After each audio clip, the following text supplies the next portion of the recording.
大家好，我係洪足玉師傅。今次就同大家講下乜嘢叫占卜呢個課題。就占卜其實咧有好多種方法嘅，例如咧求簽啦、測字啦、扶乩啦、問杯啦。咁我哋呢個文王卦咧都係其中之一種方法嘅，不過咧係比其他嘅方法咧比較詳細而精準嘅。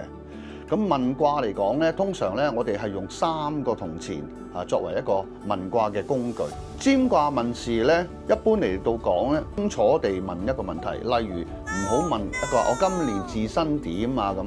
呢個自身咧就包括財運啊、姻緣啊、事業啊，即係變咗好複雜咁樣嚇。咁所以咧，你最好問我今年嘅自身點啊，就係問就係話我財運點。今年事業點？我今年健康點？最好將個問題拆散去，比較上咧會清楚好多嘅。咁咧你出嚟嘅答案亦都會好清楚嘅。咁咧就會唔會咁籠統嚇。古人咧有所謂3不占嘅，第一就係如不誠不占，即係話你係唔誠心嘅狀態之下，你懷疑緊嘅，你究竟係唔係㗎？咁你就最好唔好占卦啦，因為你懷疑嘅態度咧，你覺得你喺度玩下玩下，啲神靈咧就唔會出一個好清楚嘅答案俾你，分分鐘可能嗰支卦咧，即係亦都好複雜嘅解讀。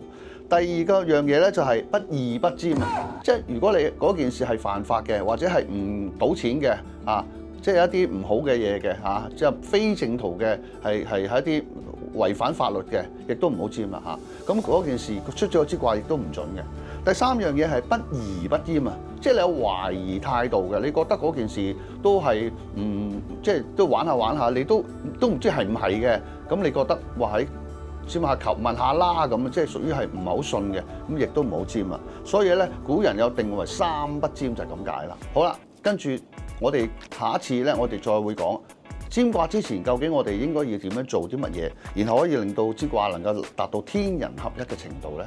多謝各位。